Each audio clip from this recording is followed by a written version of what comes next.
Տերյան, Մոսկովյան, խաչմերուկը այս մասը ամենադժվար խաչմերուկն է ինձ համար, որովհետև չկա մի թեքահարթակ, որը դիմացը հարմար լինի, այսինքն երկու կողմն է, որ հարմար լինի, հա։ Մի կողմը եթե մի քիչ ավելի ցածր է, ապա դիմացը ավելի անհարմար է, եւ ես այստեղ ցած շրջապտուկներ եմ անում, շատ հաճախ մեքենաների հետ եմ, մեքենաների հավասար շրջում եմ, ու դա խնդիր է, շատ հաճախ նաեւ շատ վտանգավոր է։ Ու սա Երևանի կենտրոնն է։ Հա, սա Երևանի կենտրոնն է։ Ծայրամասերում ինչ իրավիճակ է։ Ծայրամասերում հիմա այլին սկսել են կառուցել թեքահարթակներ, բայց իհարկե այս աստիճան չի կառուցված եւ այս աստիճան ազատ չեն մարդիկ շրջում, որովհետեւ միայն անցումներով չի խնդիրը, այստեղ կա օրինակ փողոցների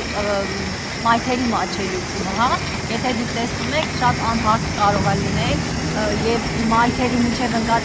տարածքներ հնարավոր է որ փակված լինեն մեքենաներ։ Երևանի կենտրոնում էլ այդ խնդիրը կա, միշտ հանդիպում եմ դրան, երկու կա թեքահարթակ եւ ուզում ես անցնել, բայց դիմացը մեքենա է կայանել։ Այս այդ նույն խաչմերուկներից է, որտեղ անցնել չեն կարող, այսինքն այստեղից իջնել կարող են, բայց այն իսկ կողմը բարձրանալ չեն կարող, եւ ես հիմա պտտվում եմ մեքենաների դիմացով, ինչ-որ ձև գտնում եմ հաղթահարելը անցնելու համար։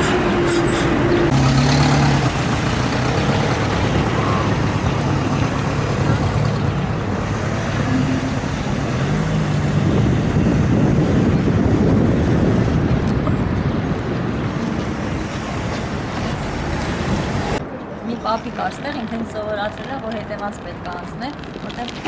հետևի բակերը ավելի մեծ են ու տանում։ Ինձ հետաքրքրում է նախորդ տարիներին անդադ պետական մարմինները բարձրաձայնել են այն մասին, որ բարեփոխումներ են իրականացվում, հաշմանդամություն ունեցող անձանց համար ավելի մատչելի պայմաններ են ստեղծվում, հատկապես Երևանում։ Ինչ եք նկատում, եթե ամփոփենք կատարված աշխատանքը հայ իշխանությունների։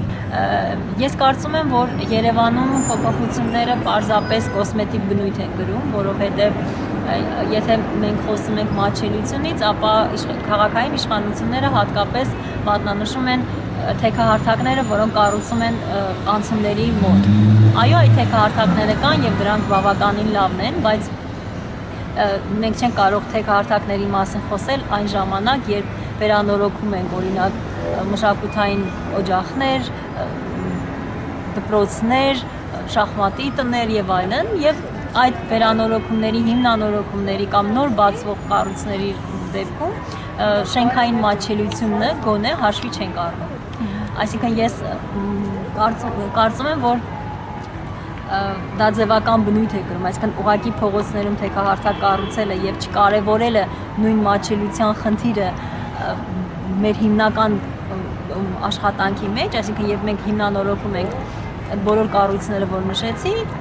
դա ընդհանրապես անլուրջ մոտեցում է նվազագույնը։ Ես չեմ խոսում տրանսպորտային միջոցների մասին, որոնք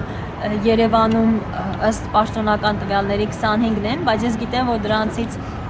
շատերի վերելակները, որոնց վրա տեղադրված են վերելակներ, շատերը նույնիսկ չեն աշխատում կամ մի զգալի մասը,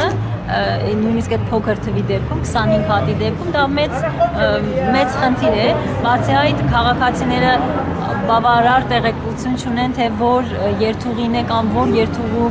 ուրեմն որ ավտոբուսը որ ժամին կլինի կանգառում եւ այլն։ Ես ինքս մի քանի անգամ փորձել եմ զանգել համապատասխան հեռախոսահամարով, որ տրամադրված է, եւ հեռախոսը կամ միացված չէ կայանին, կամ գոյություն չունի, կամ պատասխանողը ուղղակի տեղյակ չէ, թե որ ավտոբուսը օրինակ այս կամ այն կանգառում երբ կլինի։ Այսինքն համակարգային փոփոխություններ ցավոք չեն իրականացում։ Դրանք տեղային փոքրիկ լուծումներ են, որոնք շատ քիչ թվով մարդկանց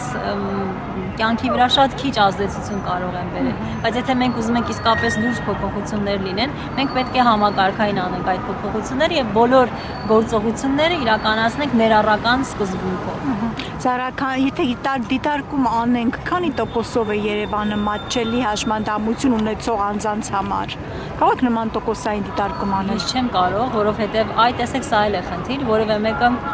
հետազոտություն չի իրականացրել։ Մենք չունենք լուրջ հետազոտություններ, թե օրինակ հաշմանդամություն ունեցող անձանց քանի տոկոսը ինչ կարիքներ ունի կամ քաղաքում ինչ հարմարեցումներ, ինչ պայմաններ է պետք ստեղծել այս կամ այն խմբի համար։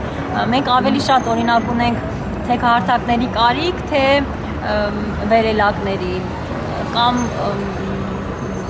օրինակ սպասարկման կենտրոններից քանիսն են մատչելի, քանիսը ոչ, որքան ներդրում է անհրաժեշտ դրա համար եւ այլն։ Նման որևէ վերլուծություն չունենք։ Եվ երբ օրինակ իշխանությունները ասում են, որ այս կամ այն հարմարեցումը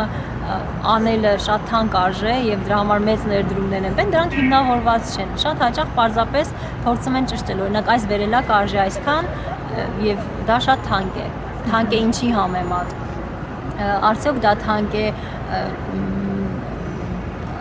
ի համեմատ այն բանի, որ օրինակ, եթե մենք այդ պայմանը ստեղծենք եւ հաշմանդամություն ունեցող այս թվով մարդիկ, այսքան այս խմբում մարդիկ աշխատեն եւ նրանք վճարեն հարկեր, իրենց աշխատանքով ներդրում ունենան երկրի զարգացման, այս կամ այն ոլորտի զարգացմանը, արդյոք դա լուրջ եւ կարեւոր ներդրում չէ եւ այլն։ Այսինքն նման վերլուծություններ Հայաստանում չեն արվում եւ պարզապես ուղղակի կամայական պաշտոնյաներն ասում են, որ դրա գումարը չկա, այս պահին դրա ժամանակը չէ, որովհետև ունենք լուծելու ավելի լուրջ խնդիրներ, որոնք իհարկե վերաբերում են հաշմանդամություն չունեցող քաղաքացիների։ Այսինքն այստեղ էլ մենք հանդիպում ենք խտրականության, երբ առաջնահերթությունը տրվում է մյուս քաղաքացիներին եւ հաճախ ասում են լավ էս մյուսների հարցերը իբր լուծվեց, դուք էլ ուզում եք հաշմանդամություն ունեցող անձանց հարցերը լուծվեն։ Այսինքն նույնիսկ նման վիրավորական մոտեցումներ կան, երբ հաշմանդամություն ունեցող քաղաքացին իր երկրում, իր քաղաքում, իր համայնքում կարծես թե երկրորդական պլանում է։